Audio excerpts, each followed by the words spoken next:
The air was thick, not with the smell of exhaust or industry, but with the cold, metallic scent of border vigilance and damp earth.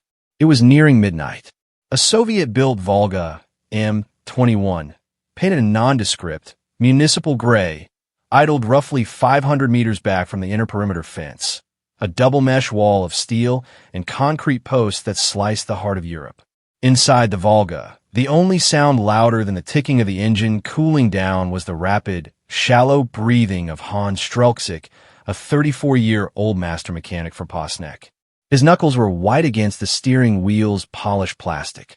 Strelczyk wasn't just a mechanic. Tonight, he was an engineer of desperate freedom.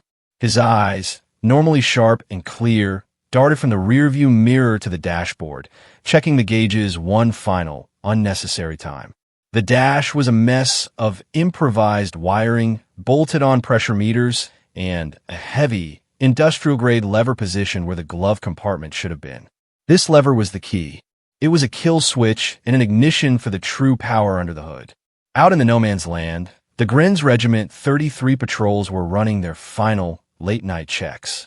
The silence was punctuated by the rhythmic crunch of their boots on the gravel, a sound that traveled eerily well in the open space. Oberleutnant Klaus Richter, a rigid man with a jaw set permanently against the west, led the patrol. He carried a standard-issue MPK assault rifle slung across his chest and a battered, green-painted flashlight that cut a weak cone of yellow light across the control strip, the perfectly raked sand designed to reveal a single footprint. Richter, the light, snapped Unteroffizier Harold Muller, his younger, more nervous subordinate, clutching his own MPK tighter. "You're blinding us for the watchtower." Richter grunted but lowered the beam slightly. The two men paused by a V-50 anti-vehicle ditch, a formidable barrier designed to beach any car foolish enough to attempt a run. Beyond it, the second, taller border fence towered, topped with razor wire that glinted faintly in the moonlight.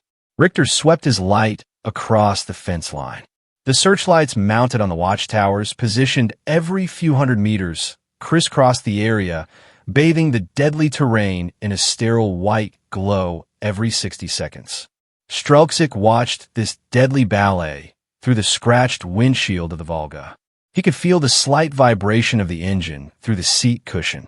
He'd spent 7 months planning this, using every scrap of metal, every discarded part, every bit of mechanical knowledge he possessed. The Volga looked heavy, almost sluggish, and it was. The trunk and rear seat were not carrying luggage or passengers, but rather a custom-built, cylindrical steel chamber, an impulse system cannibalized from surplus military rockets, jury-rigged to provide a short, intense burst of acceleration. He was wearing his usual greasy, dark blue work overalls, hoping the uniform of a state mechanic might buy him an extra half-second if he was spotted before he could engage the system. The fuel for the rocket was a highly unstable, self-pressurizing mixture he'd painstakingly distilled and refined in his own workshop, a concoction designed for raw, violent thrust.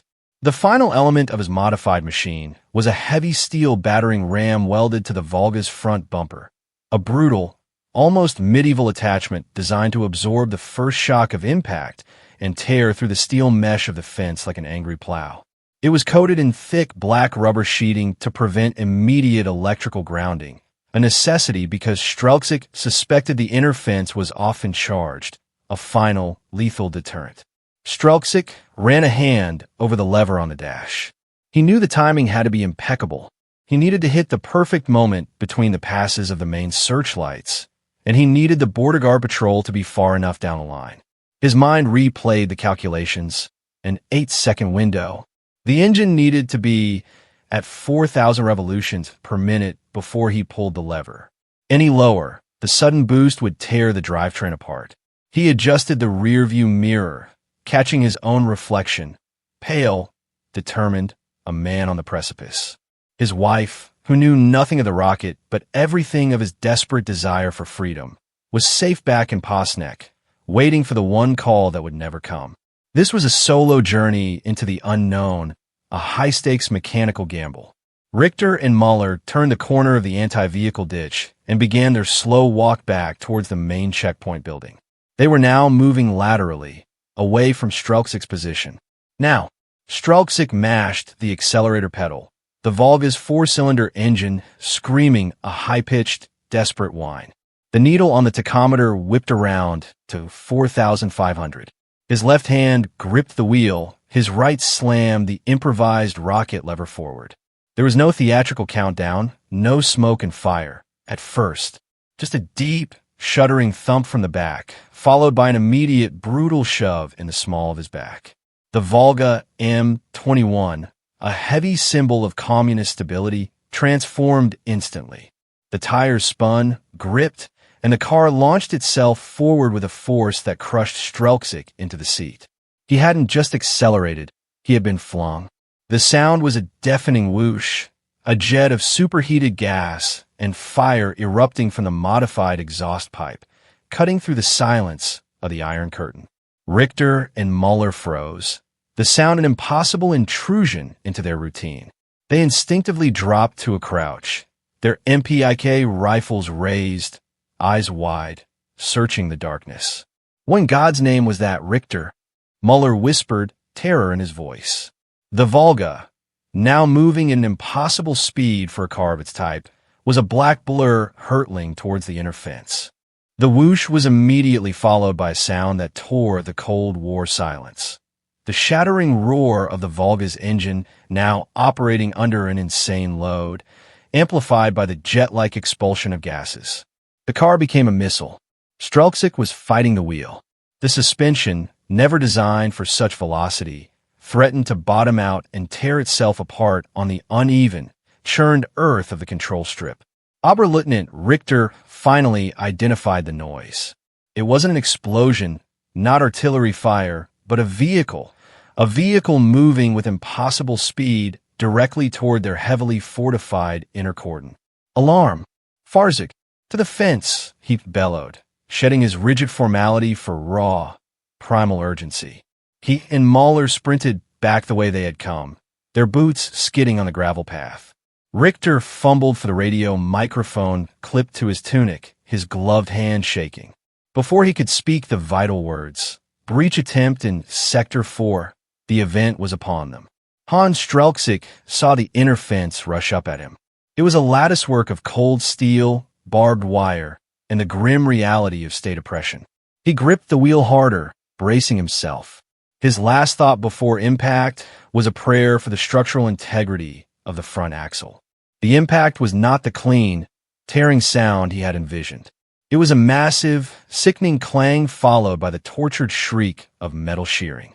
The heavy, rubber-coated battering ram did its job, hitting the fence post slightly off-center. The initial post buckled, its concrete base cracking audibly. The mesh stretched like a bowstring for a fraction of a second before the immense momentum. Now a combination of the engine's power and the rocket's thrust shredded the heavy steel wiring. Sparks flew in a blinding, instantaneous corona, briefly illuminating the dust cloud the car had kicked up. The rubber coating on the ram melted instantly, but provided enough insulation to prevent an immediate short. Saving the Volga from what Strelczyk had feared was a lethal electrical charge. The car didn't stop. It plunged through the breach. Shards of steel and wire lashed the windshield, leaving deep, spiderweb cracks, but the heavy, Soviet glass held. The sound inside the car was deafening, a chaotic symphony of tearing metal, engine howl, and the roaring discharge of the rocket system. The Volga was now momentarily entangled. The fencing wrapped around the exposed undercarriage and the rear axle, acting like a giant metal brake. Strelczyk felt the sudden, violent lurch, threatening to rip the exhaust system, and the life-saving rocket nozzle clean off. His foot instinctively jammed the accelerator to the floor, pouring all the remaining engine power into the effort. The rocket system, still firing, strained against the impediment. With a final, sickening RIP, the car tore free, leaving a ragged, gaping hole in the inner perimeter fence, a wound 3 meters wide in the fortified body of the German Democratic Republic. Richter and Muller arrived at the scene mere seconds later, their flashlights cutting through the dust and the dissipating plume of rocket exhaust. The sight stopped them dead. A clean, jagged tear in the most secure section of the border. "Gott im Himmel," whispered Muller, lowering his MPIK slightly, his trained guard dissolved by disbelief. "A car, a goddamn car." Richter, the color draining from his face, recovered quicker. He saw the tracks, deep tire marks that showed the vehicle was still accelerating, heading straight for the second, taller barrier, the signal fence beyond the anti-vehicle ditch. He raised his radio. "Control. Control. This is Richter, Grins Regiment 33. We have a vehicle breach. Repeat, vehicle breach in Sector 4, inner perimeter compromised. Initiating pursuit. Request immediate status on the signal fence." His voice was ragged, mixing fury and fear. A breach of this magnitude, using a method this outlandish, meant a review, demotion, maybe even a labor camp. The Volga, having crossed the inner fence, was now accelerating through the final stretch of no man's land. Strelczyk knew he had used up the precious minutes of the patrol's disorientation. He glanced at the pressure gauge on the dash. The rocket fuel was running dangerously low. He had less than 2 seconds of full thrust remaining. He needed to hit the ditch. The anti-vehicle ditch was a 2-meter deep, V-shaped trench designed to stop any standard car instantly. But Strelczyk hadn't driven a standard car in months. He felt the nose drop suddenly as the front wheels hit the lip. Instead of pitching forward into the dirt, the remaining rocket boost fired its last, critical thrust.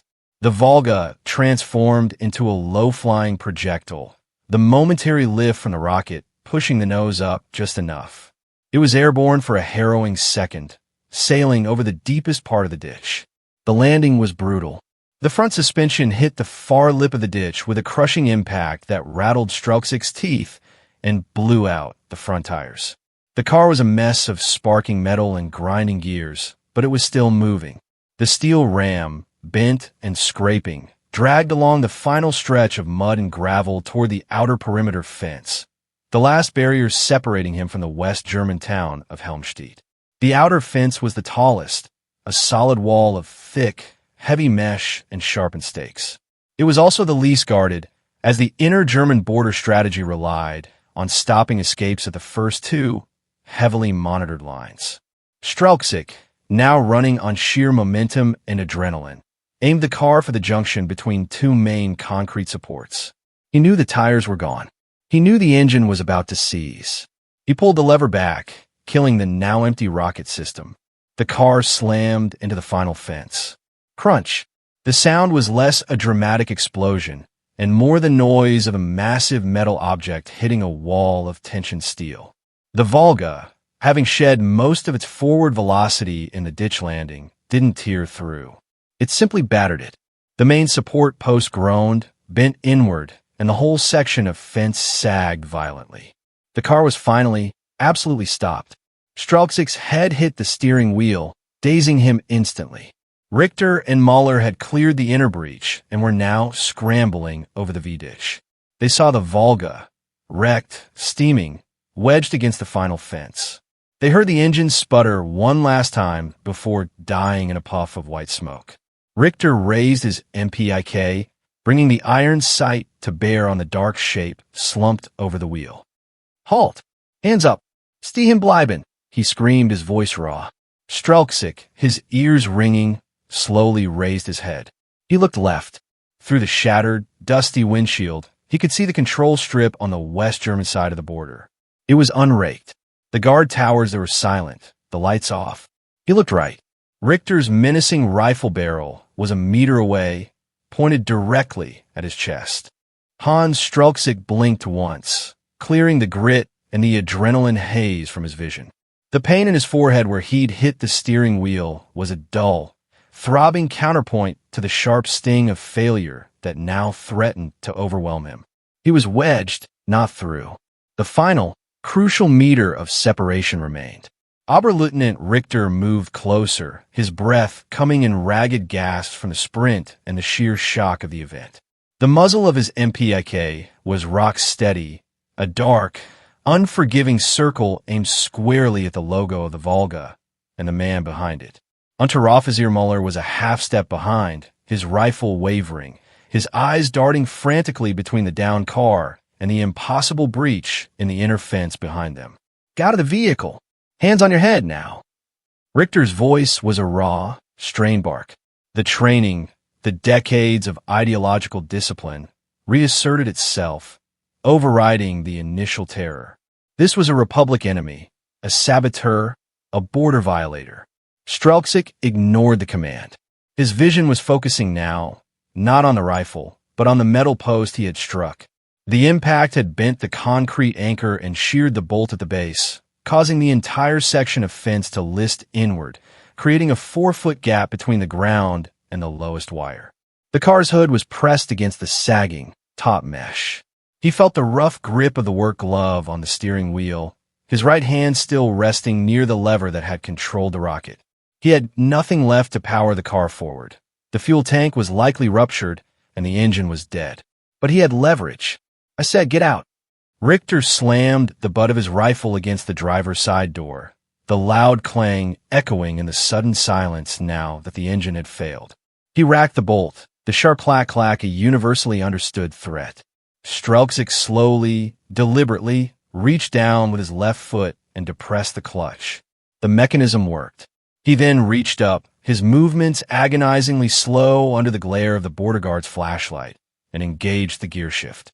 Not first or second, but reverse. Richter, seeing the movement but not comprehending the intention, roared, "Stop moving. One more move, and I fire." Strelczyk didn't stop.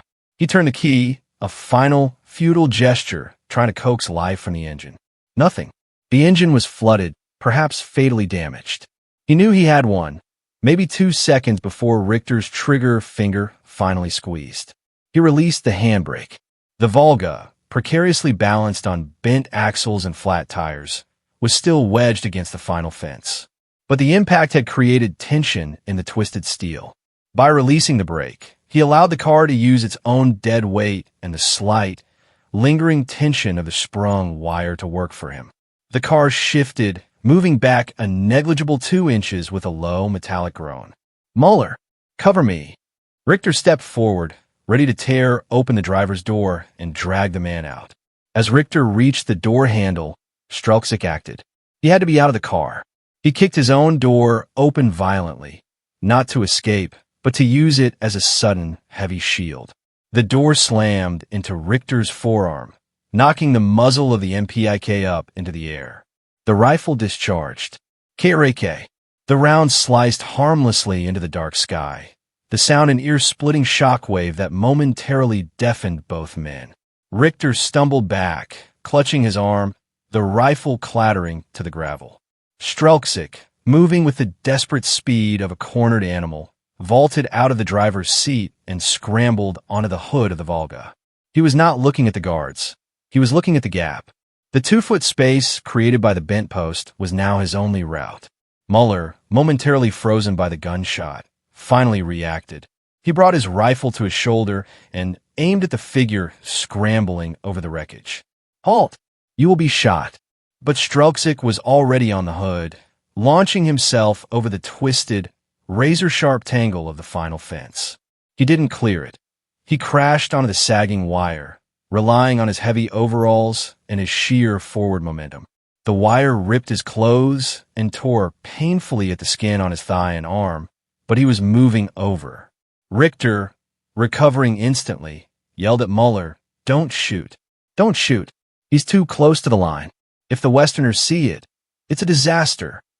The unspoken fear was that a bullet fired across the final demarcation line would be an international incident, a far worse political catastrophe than the escape itself. Muller lowered the MPIK fractions of a second too late. He had already sighted on Strelczyk. Hans Strelczyk tumbled off the top wire, hitting the ground on the opposite side of the fence with a sickening thud. He landed on the unraked, untouched West German control strip. He didn't wait to register the pain. He rolled once, pushing himself up onto his hands and knees. He heard Richter's furious scream for the East German side, muffled by the wire. "He's through. After him." Strelczyk looked back. The border guards were scrambling, tearing at the twisted, heavy mesh fence, trying to find a way through the wreckage of the Volga. They couldn't follow instantly. The breach was too small and too sharp for a quick passage. He struggled to his feet, swaying slightly. He was bleeding from several cuts, his body was bruised and aching, and he was staring into a featureless, dark field. But a sense of absolute finality settled over him. The car was dead. The pursuit was delayed. He was on the other side. He took one unsteady step forward, then another. The gravel under his boots felt strangely soft. He was in West Germany. Hans Strelczyk did not run. He staggered, a man moving on pure, reflexive survival. The immediate, deafening noise of the impact and the gunshot had been replaced by the high-pitched ringing in his ears and the frantic, distant shouting from the East German side. He risked one final, backward glance at the wreckage. The Volga, an icon of the Soviet bloc's aspirations, was now a mangled heap of metal, a grotesque monument to one man's audacity, permanently skewered on the final fence of the Iron Curtain. Behind it, silhouetted against the watchtower lights, he saw the frantic, small shapes of the border guards, Richter and Muller, struggling to clear the jagged tear in the wire, unable to follow instantly. That delay was his lifeblood. He turned and pushed himself into the dark field, his mind racing to recall the topographical map he had studied for months. He knew he was near Helmstedt, the nearest West German town. The main Autobahn 2 connecting Berlin to the west ran parallel to the border, about 2 kilometers distant. He needed to reach a West German official, a police officer, anyone who would confirm his location and prevent his forced return, a possibility that haunted every successful border crosser. The field he was traversing was agricultural land, a dark expanse of freshly turned soil that offered poor footing. Each step was a torturous pull, his heavy boots sinking into the loose dirt. His injured thigh burned with every movement, but the pain was a grounding presence, confirming he was alive and still moving forward. On the eastern side, the situation escalated rapidly. Oberleutnant Richter, seeing his quarry slip away, was consumed by a blinding rage and the very real terror of a full-scale border incident inquiry. He abandoned the attempt to pull aside the heavy, bent posts. "Muller, stay here. Secure the breach. Do not let anyone touch the vehicle. I am taking the jeep around the flank. Get the spotlight on that field." Richter retrieved his rifle and sprinted back toward the main road where the patrol's Kubelwagen was parked near the checkpoint building. The command center, the Grenzkommando Nord, had already been alerted by the panicked radio calls from the watchtowers. Within 2 minutes of the breach, the area was flooded with noise. A deep, persistent siren began wailing from the East German barracks, a mournful sound that signaled an emergency status for the entire regiment.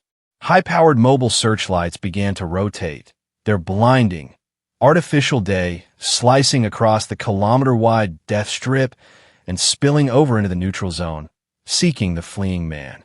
One of the spotlights caught Strelczyk as he reached the first line of trees, a small windbreak of poplars. The brilliant white light pinned him instantly, making him feel agonizingly exposed. He dove into the thin cover of the trees, the light beam following him relentlessly. He could hear the distinct, rough acceleration of Richter's jeep, the sound of organized pursuit. Approaching from the north, skirting the border fence where the terrain was more favorable.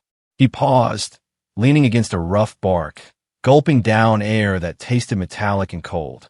He was close to hyperventilating, but his training as a mechanic, his methodical nature, forced him to analyze. The jeep could outrun him easily, and if Richter caught him before he reached a recognizable sign of the West, the consequences would be lethal and immediate. Richter had already demonstrated his willingness to fire. Strelczyk pushed away from the tree and forced himself to continue in a low crouch, staying within the shadows cast by the meager trees. He was looking for a signpost, a building, anything that screamed Federal Republic of Germany.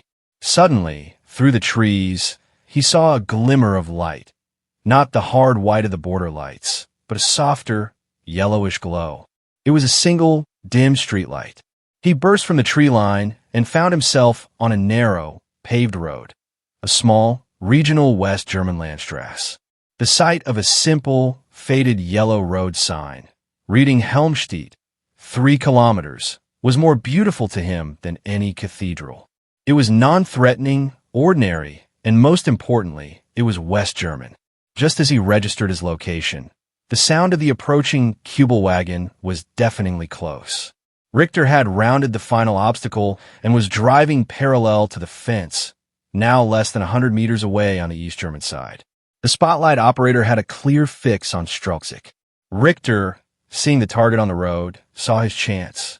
He jammed the Jeep to a halt and jumped out, MPIK raised. The proximity to the demarcation line was irrelevant now. The political fallout of losing an escapee this audacious was worse than an international spat over a few meters of airspace. He dropped to one knee, sighting down the barrel. The crosshairs settled on the broad, blue-overalled back of the fleeing mechanic. He took a deep, steadying breath. This was it. Just as Richter's finger tightened on the trigger, a loud, diesel-fueled rumble approached rapidly from the right. A massive, brightly lit truck, a West German long-haul carrier, came barreling down the Landstrasse. Its lights, high and blinding, cut through the darkness. Strelczyk, without thinking, sprinted directly into the truck's path, waving his arms madly. The truck driver, reacting instinctively to the figure that appeared out of the gloom, slammed on his brakes. The air filled with the screech of heavy tires and the blast of an air horn. The massive, articulated vehicle came to a shuddering halt, its trailer blocking the view between Strelczyk and the East German border fence. Richter cursed violently. His line of sight was gone. The blinding glare of the truck's headlights and the bulk of the trailer, a solid wall of freedom, had intervened. He waited, scanning the periphery, but the opportunity was lost. The driver's cabin door opened on the West German side. Strelczyk, his heart hammering against his ribs, reached the side of the truck just as a burly, bearded man in a plaid shirt stepped down onto the road. The man looked at Strelczyk, covered in dirt, blood, and shreds of wire, and then back at the frantic lights and sirens emanating from the east. He understood immediately. "Police! Give me to the police!"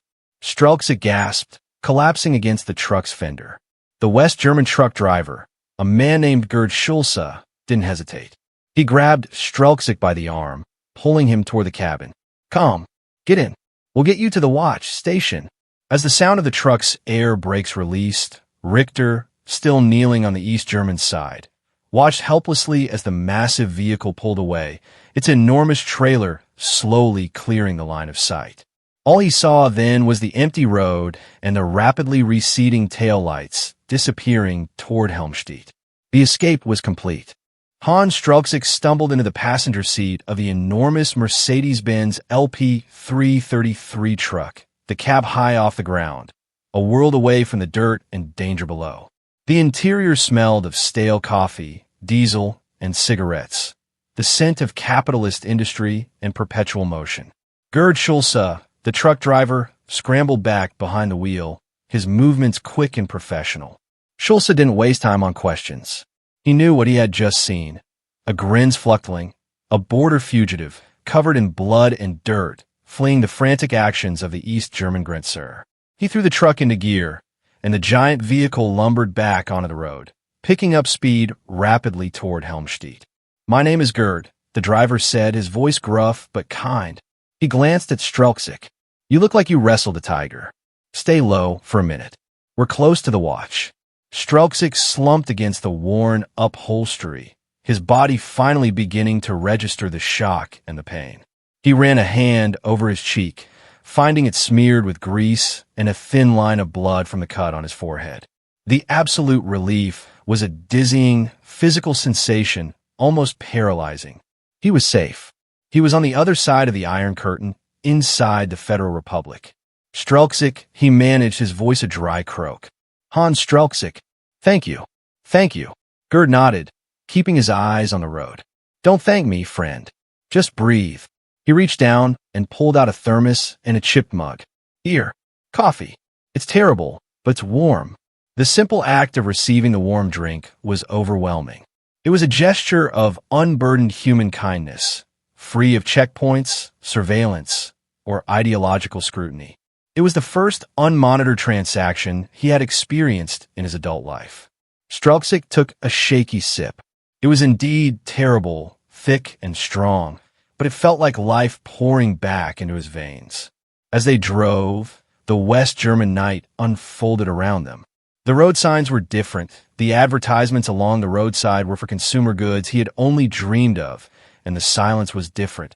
It wasn't the heavy, watchful silence of the border, but the empty quiet of a late-night rural road. Back at the fence line, Oberleutnant Richter was beside himself. His Jeep was parked on the East German side, its headlights illuminating the catastrophic wreckage. The inner perimeter was shredded, the anti-vehicle ditch had tire marks across it, and the final fence was critically damaged. Major Ewald Kretschmer, the regiment commander, arrived in a staff car less than 10 minutes later, sirens blazing. He took one look at the mangled Volga, the unmistakable sign of a major, violent escape, and the blood drained from his face. "Richter, report. What is this madness?" Kretschmer's voice was low and menacing. Richter, snapping to a desperate attention, gestured toward the wreck. "Major, an unauthorized vehicle, a modified Volga M21 with some kind of impulse propulsion system, breached all 3 barriers, including the V-ditch. The fugitive escaped on foot into the west moments ago. We were unable to fire on him due to proximity to the demarcation line." Major Kretschmer walked slowly up to the fence, running a gloved hand over the twisted metal. He saw the gaping hole, the torn wire, and the dark soot streaks near the rear of the car. He didn't need an engineer to tell him this was a planned, sophisticated, and unprecedented breach. An impulse system? Kretschmer spat the words out. A rocket? This is not an escape, Oberleutnant. This is a deliberate, technological provocation. The West will use this. This cannot be seen. You will mobilize the recovery teams immediately. The vehicle must be retrieved and concealed before dawn. Every piece of that infernal machine must be documented and removed. The true horror for Kretschmer was the propaganda value. The idea that an ordinary East German mechanic could use ingenuity to literally blast his way through the Iron Curtain was a devastating indictment of the GDR's supposedly insurmountable defenses. Meanwhile, Strelczyk and Gerd arrived in the brightly lit, modern center of Helmstedt. Gerd pulled the massive truck to a stop outside the Polizeiinspection Helmstedt, the local police station. "We're here, Hans," Gerd said, putting the transmission in park. "Go inside. You're safe now. Don't worry about me. I'll talk to the cops when they come out." Strelczyk climbed down from the high cab, his legs shaky. He stood for a moment, looking at the streetlights, the illuminated storefronts, and the quiet, ordinary lives being conducted behind the windows. He pushed open the heavy glass door of the police station. The desk sergeant, an older, bored-looking man wearing a clean uniform, looked up from his paperwork, annoyed at the late-night interruption. He took in the figure standing before him, dirty, bloody, exhausted, and wide-eyed. "Yes? Can I help you, sir?" the sergeant asked, his tone neutral. Hans Strelczyk stepped up to the counter, placed his bloody hands flat on the polished wood, and through a sudden rush of tears, managed to say the words that marked the end of his confinement and the start of a new life. "I have just escaped the German Democratic Republic. I am Hans Strelczyk. I need asylum." The Helmstedt police station, usually a quiet outpost, instantly became the focal point of an international incident. The bored desk sergeant, whose name was Hubert Schneider, instantly dropped his paperwork. The sheer visual evidence, the cuts, the dirt, the obvious shock, coupled with the direct, strained admission, convinced him immediately. This was no drunken vagrant. This was a successful border crosser, a political refugee. Schneider immediately activated the protocol for a Category A defection, a major event that required immediate notification up the chain of command, bypassing the standard bureaucracy. Within 10 minutes, 2 uniformed Bundesgrenzschutz (BGS) officers arrived from a nearby patrol post, followed shortly by a plainclothes official from the Federal Office for the Protection of the Constitution (BFV), West Germany's domestic intelligence agency. Strelczyk was quickly moved to a back room, given water, basic first aid, and a wool blanket. The BGS officers were professional and thorough. They took his initial statement, carefully documenting the time of the breach and the exact location of the wreckage. "We have confirmed it," Herr Strelczyk, one BGS officer said, pointing to a rough map. "The vehicle is still wedged in the final fence near the Landstrasse. Our patrol can see the East German activity. They have trucks and floodlights swarming the wreck. You are unequivocally safe on West German soil." This official confirmation, stated in the calm, unthreatening cadence of a West German policeman, finally allowed the exhaustion to hit Hans. He began recounting the details of his desperate plan. The months of sourcing parts, the meticulous calculations of thrust-to-weight ratio, the creation of the rocket impulse system. The BFV official, Dr. Ingrid Voss, listened with growing fascination. Her primary concern was espionage, but Strelczyk's story was clearly not that of spy, but of a mechanic obsessed with liberty. What interested her most was the technology. The Eastern Bloc's defenses were meant to be absolute. A breach of this violent, technical nature was unheard of. Herr Strelczyk, Dr. Voss asked, her pen hovering over a notebook. "The means of propulsion. You built this yourself?" "Yes, Frau Doctor," Hans confirmed, shivering slightly. "From scrap. Mainly components from outdated Luftwaffe propulsion designs and specialized fuel drones. It was crude but effective, designed for a maximum burn time of maybe 10 seconds. This was critical intelligence. The East German border forces had been stunned, caught flat-footed by an improvised military application from a civilian. Dr. Voss knew that the High Command in Bonn and their allies would view this not just as an escape, but as a potential tactical vulnerability in the Iron Curtain itself. By 4 a.m., Strelczyk had been medically cleared and was sitting in a temporary apartment provided by the state, a small, clean room with a real bed and a functioning telephone. He was being protected and prepared for his next interview, this time with a representative from the West German Ministry for All German Affairs, the agency responsible for helping refugees integrate. The political ramifications were already reverberating. On the East German side, Major Kretschmer's team worked feverishly under the watchtower's glare. Using heavy cutters and a towing cable attached to a massive Ural truck, they finally managed to extract the mangled Volga M21 from the final fence line. The wreckage was hauled back deep into East German territory, the gaping hole temporarily secured with hastily erected barriers. The order from Berlin was absolute: suppress the incident. No official news, no reports of a rocket car, no mention of a successful breach. The border guards involved, particularly Richter and Mahler, were immediately placed under strict internal investigation. Richter knew his career was finished, but his immediate fear was of harsher ideological punishment for failing to prevent the loss of the vehicle's unique technology. However, the speed of the withdrawal was too slow. A routine late-night patrol of the British Army on the Rhine, BOR, operating on the West German side, had already observed the frantic activity, the unusual wreckage, and the dramatic extraction. They took photos and made detailed notes on the unusual debris field left at the site, which included fragments of the rocket nozzle and black soot earth. The report from the BOR was quickly forwarded to Allied Command, and from there to the CIA station in Frankfurt. By early morning, the CIA had dispatched its own field agent, a seasoned operative named Alan Kincaid, to Helmstedt. Kincaid arrived in Helmstedt at breakfast time, blending in with the commuters. He bypassed the local authorities and went directly to the BFV safe house where Strelczyk was resting. He was polite, spoke fluent German, and carried credentials that opened all doors.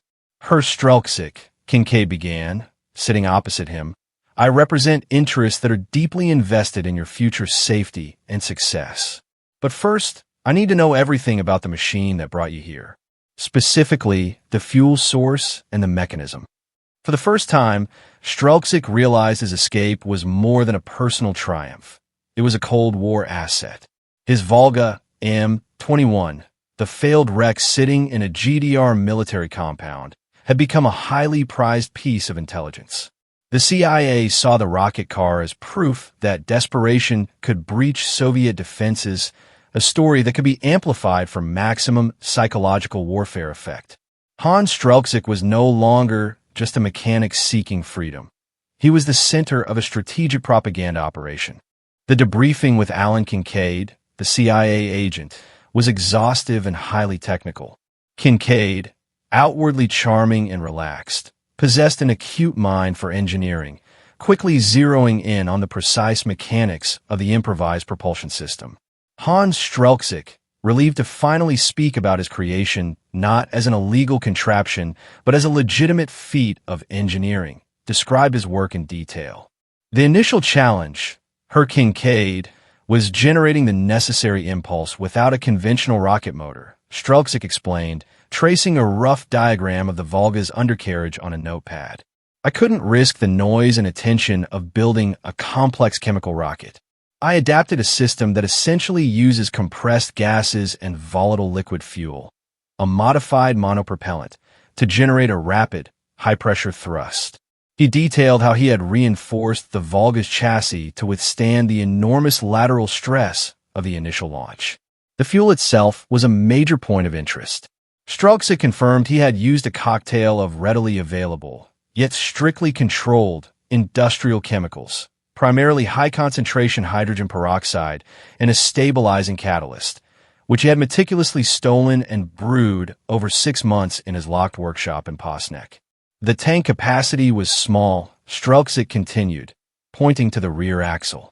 It was never meant for sustained flight, only for the critical burst needed to clear the V-ditch. My calculation showed I needed approximately 4,000 kilograms of thrust for 3.5 seconds at the peak velocity to bridge the gap. Kincaid leaned forward, his casual demeanor hardening into focus. 4,000 kilograms of thrust from household chemicals and scrap metal. Remarkable. And the firing mechanism. A simple mechanical valve linked to the gear assembly, Hans explained. When a lever was engaged, it opened the main fuel valve and ignited a small pilot charge simultaneously. It was designed to fail safe. If the fuel ran low, the pressure drop would cut the pilot charge. This detail was crucial. The escape wasn't a lucky chance. It was a scientifically calculated risk. The narrative emerging was perfect. A simple East German mechanic, using innate genius and common materials, had successfully overcome the entire military apparatus of the Soviet bloc's most heavily guarded border. Kincaid wrapped up the technical discussion with a clear objective. We need to ensure that the details of this technology are understood and, crucially, that your story is presented correctly to the Western press. This is not just about your freedom, Herr Strelczyk. This is about showing the world that ingenuity and the desire for freedom could defeat even the most imposing steel and concrete wall. Concurrently, back on the eastern side of the border, the investigation into the breach was reaching a fever pitch. Major Kretschmer was overseeing the technical forensic team dissecting the wreck of the Volga M21 inside a secure, covered barracks at the Grenzkommando Nord headquarters. The technical specialists, bewildered by the level of improvised engineering, confirmed Strelczyk's design. The rocket nozzle, crudely but effectively welded, the reinforced suspension, and the homemade pressure chamber told a story of determined, brilliant defiance. Major, reported Hauptmann Dieter Hess, the regiment's chief engineer, this man did not just drive through the fence. He engineered a primitive rocket car. The damage to the fence is unprecedented. The material strength of the wire was completely overcome by the momentary impulse. We have to reassess the vulnerability of the barrier against high-impulse vehicles. Major Kretschmer was under immense pressure from the Stasi MFS headquarters in Berlin. The official directive was to discredit the escapee and suppress all evidence. The Stasi's primary fear was that other, more technically proficient individuals would be inspired to replicate the feat. The whole escape had to be framed not as a success, but as a reckless, failed attempt by a mentally unstable individual who was captured or killed. The Stasi immediately launched an extensive investigation in Poznan, Strelczyk's hometown. They detained his neighbors, interrogated his colleagues at the repair workshop, and, most importantly, began surveillance on his remaining family members, particularly his wife, whom they incorrectly assumed was part of the conspiracy. This aggressive, secretive East German reaction provided Kincaid and the CIA with their opening. By suppressing the truth, the GDR was giving the West a clean narrative. Kincaid presented Strelczyk with a proposal: cooperation with the West German and American information agencies in exchange for generous resettlement support, a new identity, and help in eventually bringing over his remaining family, if possible. Hans Strelczyk, now realizing the weight of his actions, agreed. His personal escape was about to transform into a high-stakes, international propaganda victory. He began preparing his detailed account, the story of the mechanic who built a machine to smash the Iron Curtain, ready for global consumption. The transition from fugitive to Cold War media star was immediate and overwhelming for Hans Strelczyk. He was moved from the BFV safe house near Helmstedt to a more secure, yet strategically located facility in West Berlin, the heart of the Western anti-communist front. His story, titled by the West German press as the rocket car mechanic's audacious leap, hit the headlines within 48 hours. The narrative was meticulously crafted by Alan Kincaid and the West German Ministry for All German Affairs. It was simple, heroic, and politically devastating for the East. A man who simply wanted freedom built a rocket and blasted through the Soviets' impregnable wall. The details of the escape were leaked selectively. The press focused heavily on the ingenious nature of the rocket system and the sheer physical effort of the breach, emphasizing the border guard's shock and failure. The image of the Volga, the state car mangled in the final fence, became a powerful symbol of defiance. Kincaid ensured that key Western wire services, including Reuters and the Associated Press, received high-quality, reconstructed diagrams of the impulse system, labeling it a freedom engine. Strelczyk was presented to a hand-picked group of international journalists at a press conference organized under tight security. He was dressed in new, Western clothes, his wounds neatly bandaged. The room was packed. The questions came in a torrent, focusing not on politics, but on why and how. "I did not do this for political reasons," Hans stated, his voice steady but carrying the weight of his conviction. "I did this because in the GDR, I was a good mechanic, but I was not a free man. A man must be free to choose his own path, to speak his own mind. When the border is a wall, you must find a way to make your own exit. I built that car because I had to escape the sense of being trapped." This quote, focusing on personal liberty rather than high-level ideology, resonated across the globe. It personalized the Cold War struggle, reducing the conflict from nuclear missiles to the freedom of one man to turn a wrench. East Germany's official response was a study in panic denial.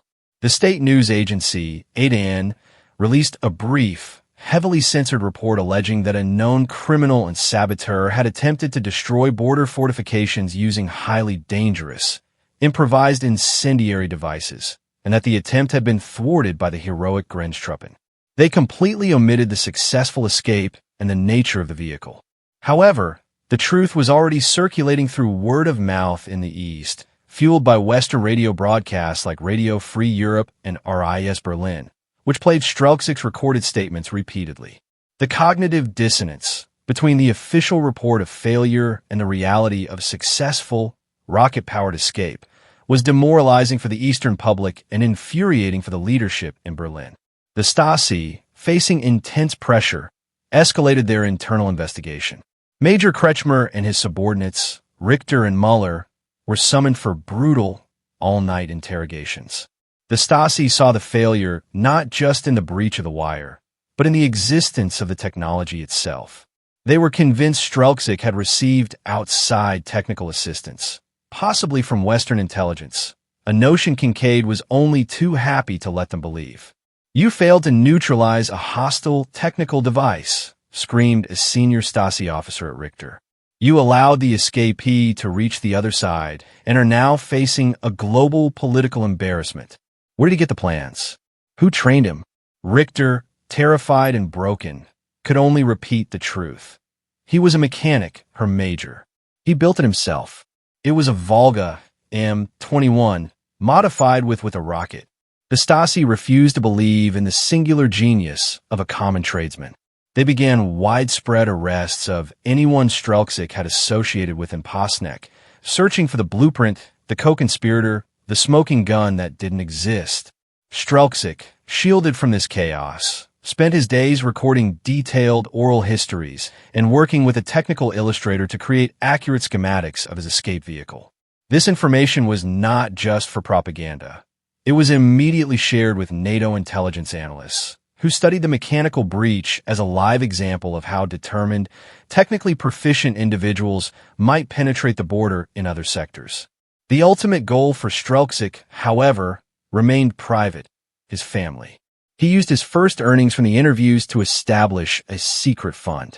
He knew the Stasi would now be watching his wife and closest relatives constantly, making any conventional crossing impossible. His act of audacious freedom had also sealed their fate in the East, at least for the time being. He realized he had traded one fight for another, the fight against the wire for the fight to reunite his family. His next mission would require patience, planning, and the assistance of the powerful new allies he had gained.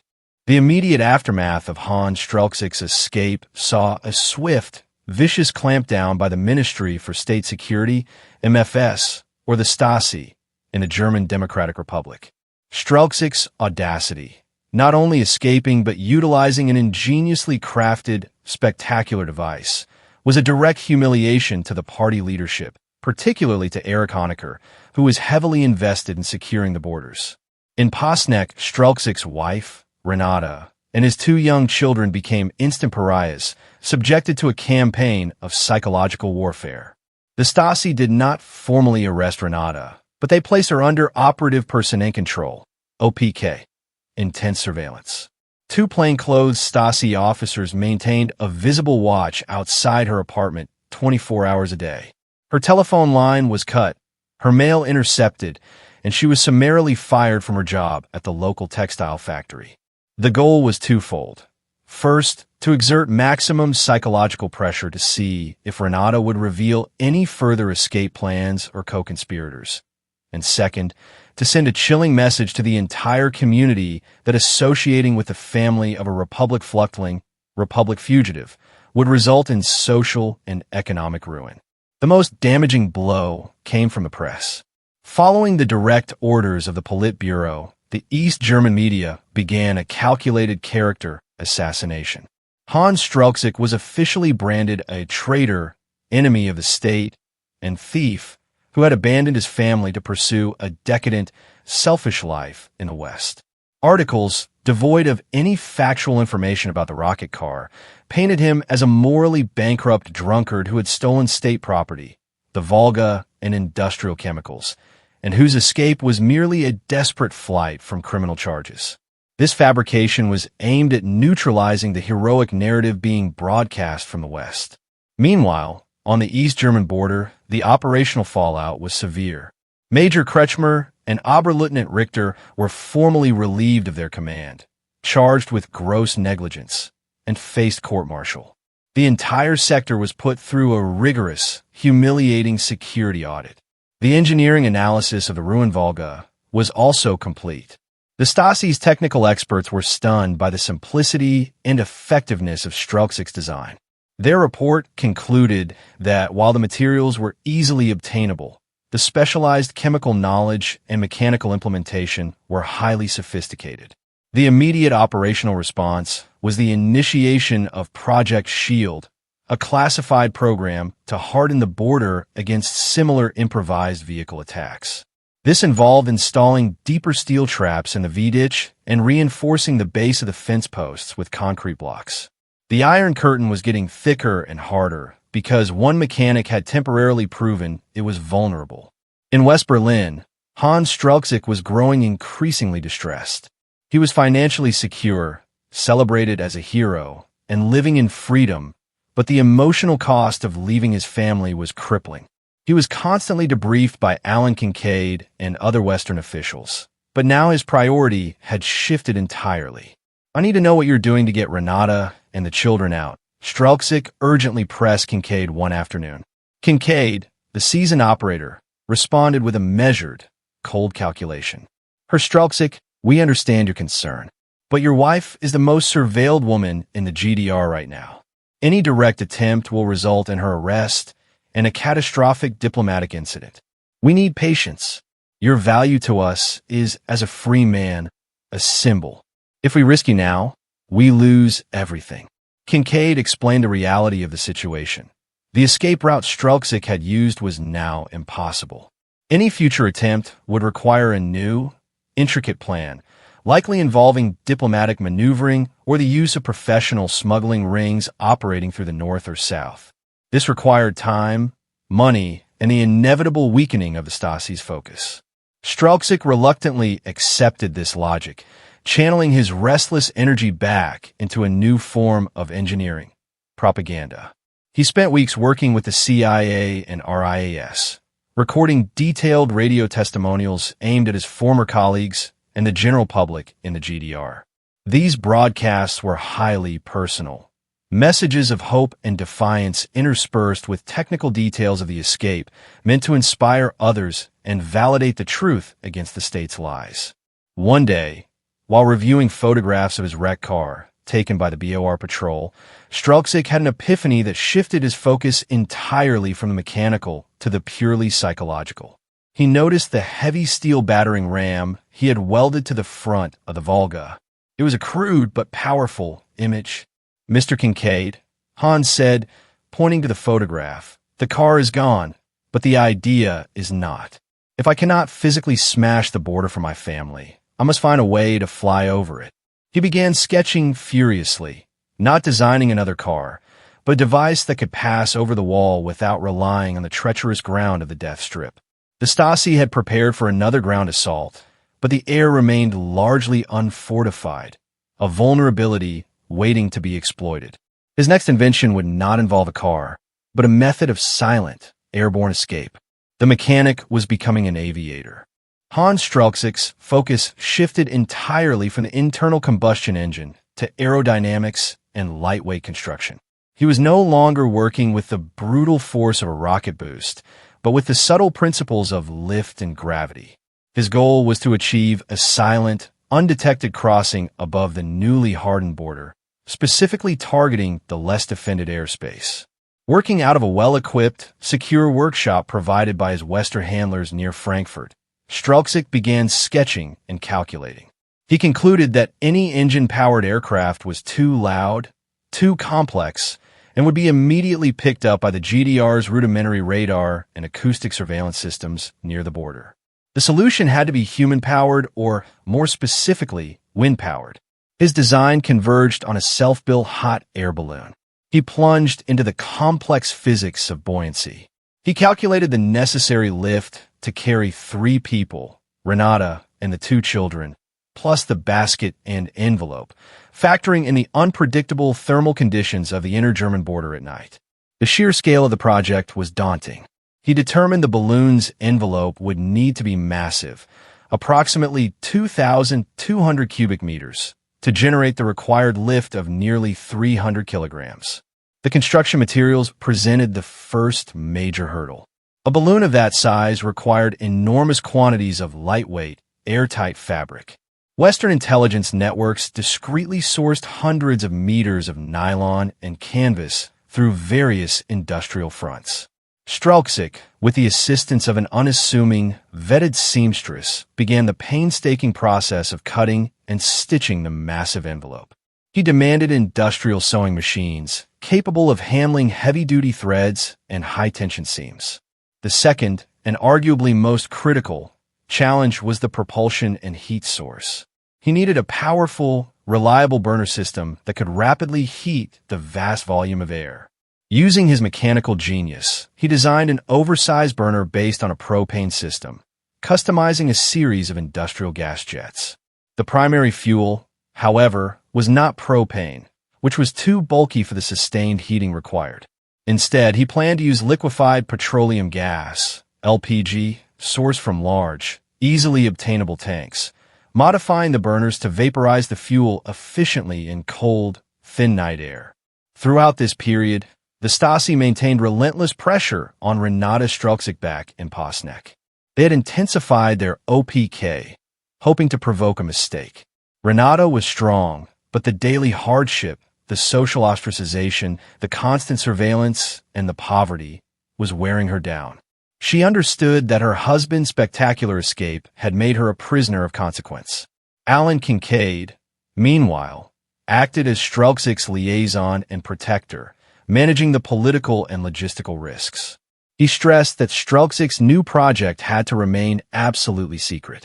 If the GDR knew a hot air balloon escape was being planned, they would deploy air assets, helicopters or light planes, and install powerful searchlights aimed skyward. The mechanic's second act had to be one of absolute stealth. Kincaid also ran the operational effort to contact Renata. They established a sophisticated dead-drop communication chain utilizing covert channels and trusted couriers, smuggling small messages across the border in coded forms, hidden within cigarette packets or the false bottoms of seemingly innocent commercial packages. These messages were sparse but clear. Hans is safe. A plan is coming. Do not react to the surveillance. Be ready. Strelczyk worked obsessively, 12 to 16 hours a day, fueled by coffee and the singular image of his family being lifted away from the confines of the East. The massive, patchwork nylon fabric slowly took shape, filling the entire floor of the secure warehouse. He insisted on personally testing every component. He conducted small-scale, remote tests of the burner system, calculating the exact fuel consumption rate and the time required to achieve flight temperature. The basket, constructed of lightweight willow, was reinforced with steel cable, another adaptation from his Volga design, ensuring that it would survive a potentially hard landing. The balloon was not merely a vehicle. It was an act of precision mechanical devotion. It has to be perfect, Alan, Strelczyk told Kincaid one evening, running his hand over a meticulously stitched seam. There is no second chance with this. The Volga was a one-time blast. This requires absolute faith in the physics. The final step was the selection of the launch site and the perfect weather window. The ideal location had to be close enough to the inner German border for a quick crossing, but far enough inside the GDR to provide a safe ascent without attracting immediate military attention. It needed clear, calm skies and a favorable wind direction to carry the balloon swiftly westward. This required weeks of monitoring weather patterns and obtaining specific, highly localized meteorological data from within the GDR, a task requiring extensive use of sophisticated Western surveillance assets. Strelczyk, the former mechanic, was now a clandestine operations commander, his life depending on the precise moment the wind would favor his family's freedom. Weeks stretched into months, defined by the anxious wait for the optimal atmospheric conditions. The enormous, meticulously stitched balloon envelope lay packed in its protective container in the secret Frankfurt workshop, ready for transport. Hans Strelczyk, though physically safe, felt the crushing weight of time, knowing every passing day increased the risk for his family back in Posnek. In the East, Renata Strelczyk had internalized her husband's instructions, do not react. She endured the grinding pressure of the Stasi surveillance with stoic silence. Her children, too young to fully grasp the danger, knew only that strangers watched their apartment and their mother was often quiet and withdrawn. The psychological toll was immense. The Stasi officers, seeing no discernible reaction or communication, began to slightly relax the intensity of their physical watch, though the hidden surveillance, the bug department, the informants, remained active. This slight lull was the window Alan Kincaid and the intelligence network needed.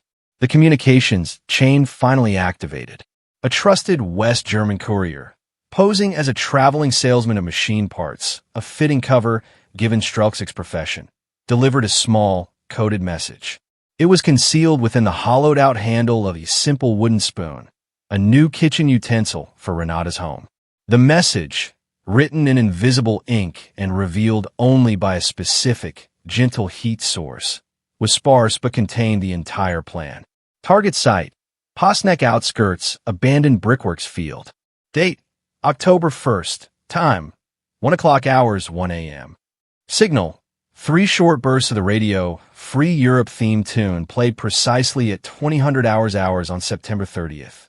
Identification. We're the blue cardigan. Wait for the light. Renata, reading the message in the privacy of her dim kitchen, felt a terrifying surge of hope and fear. October 1st was only 3 days away. The plan was impossibly audacious.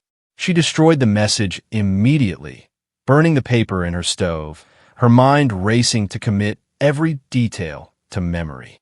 She began the subtle, careful preparations, packing only the absolute essentials, documents, small family photos, into a single, small bag, ensuring the children's coats were ready. Hans Strelczyk and Kincaid began their final operations phase. Under the cover of heavy transport logistics, the balloon, burner, fuel tanks, and basket were loaded onto a custom-outfitted lorry. They drove east, not toward the inner German border, but to a remote launch site deep inside West Germany, close to the town of Hof. This location was chosen for its access to the prevailing wind currents that would carry the balloon on a long, slow arc over the border area and into the GDR before returning westward. On the evening of September 30th, Hans stood in a small radio room, watching the clock with Kincaid. At exactly 8 p.m., a powerful transmitter in West Berlin broadcast the signal. 3 precise, short bursts of the familiar, upbeat radio Free Europe theme music. This was confirmation for Renata to proceed. Hans then boarded a fast, unmarked West German helicopter, carrying the compact launch package. His role was not to pilot the balloon, but to be positioned near the border to visually confirm the crossing, provide last-minute radio guidance if possible, and to be present for the moment of their landing. At the launch site, a hand-picked, highly specialized team of Western intelligence personnel worked under the cover of utter darkness. They inflated the massive, brightly colored nylon envelope, a grotesque, silent presence on the dark field. The roar of the burners during inflation was muffled by the remote location and the vast open space. Meanwhile, 100 kilometers into the east, Renata Strelczyk woke her children. "We are going on a journey now," she whispered, her voice tight with controlled emotion. "It is a secret journey. We must be very quiet." She dressed them quickly in heavy coats and the specified blue cardigan, then led them out the back entrance of the apartment building, melting into the pre-dawn shadows. The Stasi surveillance team, having noted the months of inaction, was slightly slower on its patrol rotation. Renata had a small, critical window. They walked silently toward the abandoned brickworks field, the specified rendezvous point. The air was cold, damp with dew. When they reached the clearing, the field was empty. Renata pulled her children close, waiting in the bone-chilling cold, her eyes scanning the dark, immense sky. At exactly 1 a.m., a tiny flicker of light appeared far above, directly over the field. It was the signal, a brief, high-powered flash from the gondola of the descending balloon. The light was followed by a low, almost inaudible whoosh as the pilot made a short burner correction. The silence was the greatest protection. Renata grasped her children's hands. "Run, my dears," she urged. "Run to the light." The balloon, carrying the hired, professional escape pilot, descended slowly. The basket touched down with a gentle scrape. Renata and the children scrambled inside as the pilot quickly shed the balloon's tethers and fired the burner again. The massive nylon envelope caught the heated air, and the basket began its silent ascent. In Posneck, a distant, muffled bark from a local dog was the only disturbance. The Stasi agents, preoccupied with their patrol route 2 blocks away, failed to notice the silent, massive shape of the balloon rising into the black, unmonitored sky, carrying Strelczyk's family on a current of hot air and hope. The mechanic had traded his violent, rocket-powered sprint for a silent, aerial voyage. The ascent was breathtakingly silent, a profound contrast to the explosive violence of Hans Strelczyk's own escape months earlier.